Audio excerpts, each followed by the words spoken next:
Did somebody ask for chicken and dumplings? Let's do it.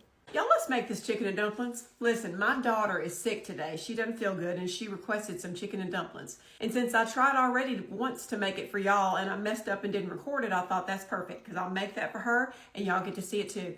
And again, this is so easy, but also so stinking delicious. This is my mother-in-law's recipe, as usual. Just the easiest thing in the world.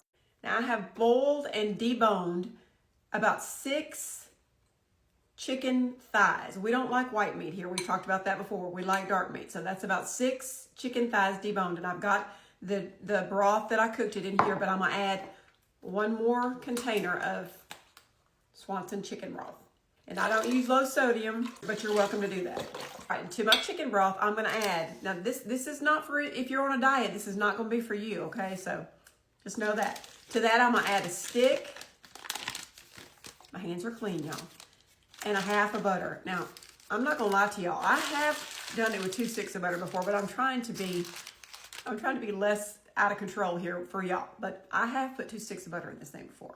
All right, and we're gonna add just a pinch of salt and lots and lots and lots of black pepper. We like black pepper in our dumplings. Now we're gonna let that come to a boil and then we'll move on to the next step, which is so easy. We'll be eating these dumplings in less than an hour. This is just starting to boil and we're ready to put our dumplings in. Now listen, y'all don't judge me, but like I said, this is my mother-in-law's recipe, but it is the best and easiest thing you're ever gonna cook. We use Pillsbury Grands.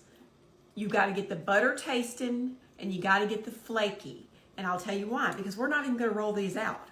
We're going to take these biscuits now that we're boiling. You gotta wait until it boils because you're gonna want these to cook as they're going in. And you're gonna take them and you're gonna tear them. They're flaky, so they're gonna tear like that, and just drop them in, just like that. You don't have to try to be perfect. Just get them torn from the flake, and just drop them in. And you're gonna keep a spoon here because you're gonna keep them kind of separated from each other because as soon as they start cooking, they won't stick together. But as if there wasn't enough butter in there already, we're going to use the butter tasting biscuits. Y'all, I won a dumpling cook-off at my job with these dumplings. I'm telling you, they're the easiest thing in the world, but it feels like this is something that you cooked all day long and people just can't get over how good it is. Anyway, take this. Now my general rule of thumb is I'm going to do 1 of these box of biscuits, 1 of these rolls of biscuits to 1 of these. I only put 1 in there. Y'all only saw me put 1 in there, and that's all I did put in there. But I had about 1 box of broth that I used to cook my chicken into. But anyway, that's my general rule. If you're going to use a rotisserie chicken or something, you're just going to use the box.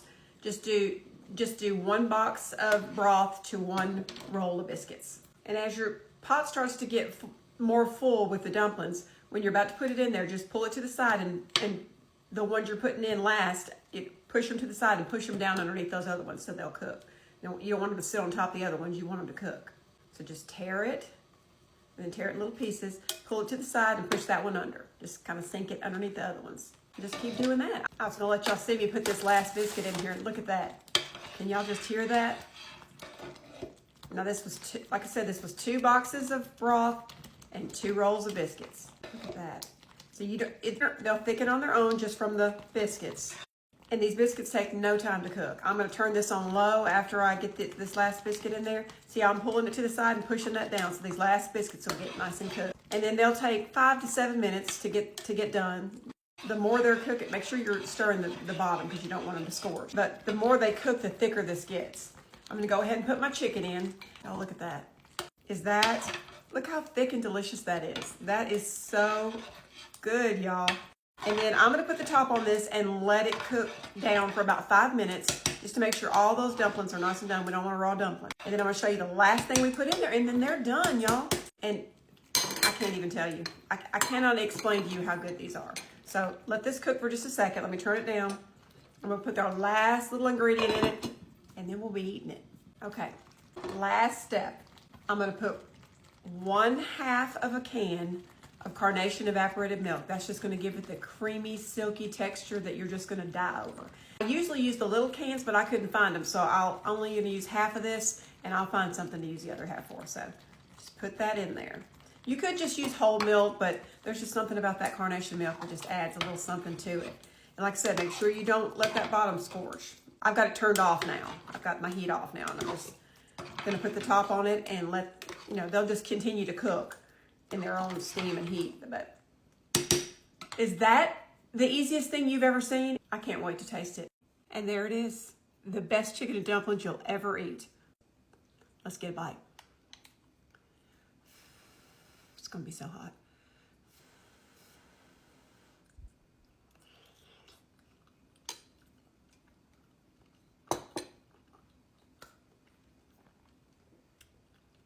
I mean, I hate to brag because I made it, but it's that good, y'all.